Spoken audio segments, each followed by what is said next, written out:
నమస్తే అన్న. సోషల్ మీడియాలో ఎక్కడ చూసినా బెట్టింగ్ ప్రమోషనే కనపడుతుంది. ఏం చెప్పాలనుకుంటున్నావు అసలు ఈ ప్రమోషన్ల గురించి?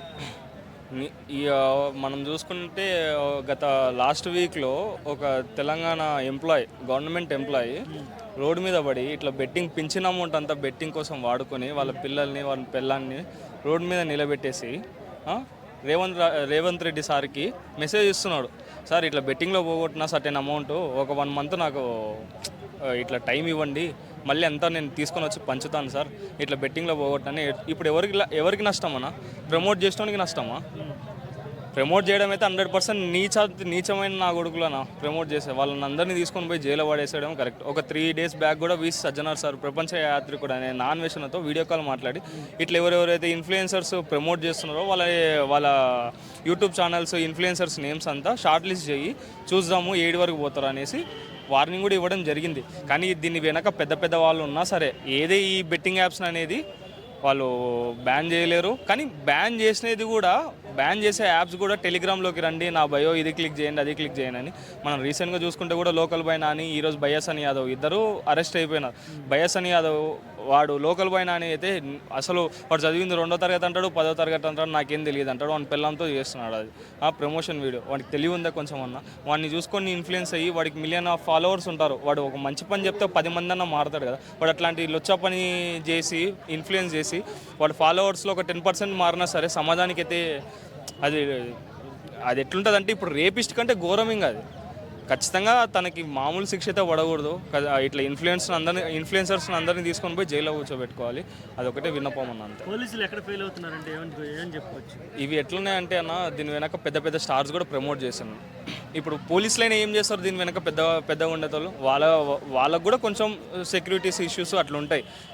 ఇప్పుడు రమ్మీ కానీ ఇప్పుడు అదేది డఫా బెట్ అట్లాంటివన్నీ పెద్ద పెద్ద స్టార్స్ మన సినిమాకి పోయినా మన యూట్యూబ్ యాడ్స్కి వచ్చినా మన సినిమా స్టార్సే ప్రమోట్ చేస్తున్నారు దాన్ని. దీన్ని ఎందుకు ఫెయిల్ అవుతున్నారంటే ఇది ఎవరేం చెప్పలేరు అని. ఇప్పుడు పిఎంకి ఏం తెలియదా? తెలుసు. మన సీఎంలకు ఏం తెలియదా? తెలుసు. అందరికీ తెలుసు. కానీ వాళ్ళకి రెవెన్యూ జనరేట్ అవుతుంది, చూడనట్టుగా పోతున్నారు. ఇవి ఎట్లున్నాయంటే బ్యాన్డ్ యాప్స్ ఒక్కటి వీళ్ళు గట్టిగా ఫోర్స్ చేసి ప్రెస్ చేసినా ఒక 70% ఆగే లాగా ఉంటుంది. 30% ఇంకా ఆడుతూనే ఉంటారు. వాళ్ళని మనం మార్చలేము. ఇంకా ఇండియన్ యూత్ని చెడగొట్టడానికి బ్యాక్ ఎండ్లో చైనా వర్క్ చేస్తుంది. అందులో భాగంగానే ఇటువంటి బెట్టింగ్ యాప్స్ విచ్చలవిడిగా తయారవుతున్నాయి అనేది ఒక వార్త ఉంది. దాని మీద ఏమంటారు? ఖచ్చితంగా అన్నదైతే చైనా వాళ్ళు వాళ్ళు నార్మల్గా అంటేనే ఎన్నెన్నో యాప్స్ కానీ ఇప్పుడు మన అమెరికాకే గట్టి పోటీ ఇచ్చింది మన దాని మీద. అట్లాంటిది ఈ యాప్స్ అన్నీ రిలీజ్ చేసేసి పంపిస్తుంది కరెక్టే. కానీ ఈ ఇన్ఫ్లుయెన్సర్లకు ఏం అవసరం అని నా బాధ. పెద్ద పెద్ద స్టార్స్ ఉన్నారు, వాళ్ళు చూసుకున్నారు, వాళ్ళు చేస్తున్నారు. కానీ ఈ ఇన్ఫ్లుయెన్సర్స్ మిలియన్ ఆఫ్ ఫాలోవర్స్ ఉండేవాళ్ళు కూడా, అమ్మాయిలు కూడా అంతే, ఇవి చూపించుకుంటా దాన్ని ప్రమోట్ చేసుకుంటుంటే చాలా మంది చెడిపోయే వాళ్ళు ఉంటారన్న. ఏం తెలియని వాళ్ళు ఆ ఛానల్కి సబ్స్క్రైబ్ కొట్టే వాళ్ళు కూడా ఉంటారు. ₹1 పెడితే ₹1 వస్తుంది అని ఎవరికైనా. వాళ్ళని ఫాలో అయ్యే ఫాలోవర్స్కి ఏం చెప్పాలనుకుంటున్నారు? దయచేసి ఫాలోవర్స్ అనే కాదు, ఇప్పుడు ఎవరైతే బెట్టింగ్ ఆడుతున్నారో వాళ్ళకి ₹1 పెడితే ₹1 అయితే ఈజీగా రాదన్న. మనం పైన దేవుడేం రాసి నీకు ఎప్పుడు కావాల్సి అప్పుడు డబ్బులు పెట్టరా అని మనల్ని ఏం పుట్టియలే. దీన్ని బట్టి మనకి ఏమర్థం అవుతుంది అంటే ఫాలో చేయండి, కంటెంట్ నచ్చితే ఆ కంటెంట్ చూడండి, లేదనుకో దాన్ని వదిలేయండి అంతే. ఒకవేళ ఎవరైనా ఇన్ఫ్లుయెన్సర్స్ ఇలా ప్రమోషన్స్ చేస్తుంటే ఫేక్ ప్రమోషన్స్, ఫాలోవర్స్ ఎటువంటి కౌంటర్ ఇవ్వాలి? ఎటువంటి మెసేజ్ రిపోర్ట్ కొట్టాలన్న? ఫస్ట్ ఛానల్ని రిపోర్ట్ కొట్టి అబ్యూసా లేకపోతే ఇంకో హెరాస్మెంటా అవన్నీ కొడితే వాళ్ళ ఛానల్ ఉంటుందా అన్న? ఫాలోవర్స్ ఫస్ట్ ఇది నేర్చుకోవాలి. వాడు కంటెంట్ చెప్తున్నాడు, మనం ఏదో దళిద్రులాగా వింటున్నాము, మనది బొట్టుకనేలే ముద్ర అంటే కష్టం కదన్న. ఇప్పుడు మనం బతికే సొసైటీ కరెక్ట్గా లేదు. అది మనంతకు మనం ఇనిషియేట్ చేసుకొని మనం చేస్తేనే అది సెట్ అవుతుంది. ఈ ఇన్ఫ్లుయెన్సర్స్కి అందరికీ గట్టిగా మనం కౌంటర్ ఇవ్వాలంటే వాళ్ళ అకౌంట్ని మనం మనం అన్ఫాలో కొట్టడమా లేకపోతే ఏదో ఒక రిపోర్ట్ కొట్టడమా అది చేస్తే కరెక్ట్గా వాళ్ళు కూడా మంచి కంటెంట్ తీసుకుంటారు. ఇప్పుడు వాళ్ళకి ఫస్ట్ ఇనిషియల్ స్టేజెస్లో కూడా ఎంత ప్రమోషన్ చేసే వాళ్ళు ఎవరు ఉండరు. వాళ్ళకి హ్యూజ్ ఫాలోవర్స్ ఉంటే వాడికి బయ్యాసన్ యాదవ్ అనేతోడు వాడు నెలలో 6 iPhones గివ్ అవే ఇస్తాడంట.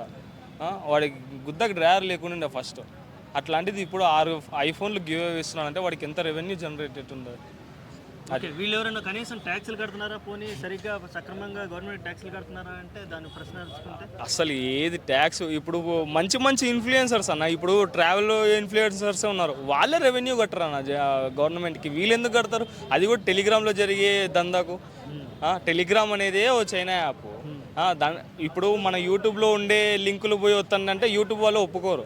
అట్లాంటిది మన టెలిగ్రామ్లో అనేది ఒక థర్డ్ పార్టీ యాప్ పెట్టుకొని థర్డ్ పార్టీ యాప్లోకి పిలుచుకొని వచ్చుకొని దానికి ఫాలో కొట్టు, దాని బయో క్లిక్ చేయి, నీకు 500 వస్తాయి, డిపాజిట్ చేయని. ఈ ఇన్ఫ్లుయెన్సర్స్కి ఏమంత నొప్పి అదే. మన ఎంతసేపు ఉన్నా సరే ఒక ఛానల్కి మనం సబ్స్క్రైబ్ చేసుకొని వాళ్ళని ఫాలో అవుతున్నాం అంటే దాంట్లో కంటెంట్ మనకు నచ్చితే ఆ కంటెంట్ని చూడు, లేదనుకో ఆన్ ద స్పాట్ ఆ వీడియో ఏదైతే ఉంటుందో దానికి రిపోర్ట్ కొట్టడం మనం నేర్చుకోవాలి.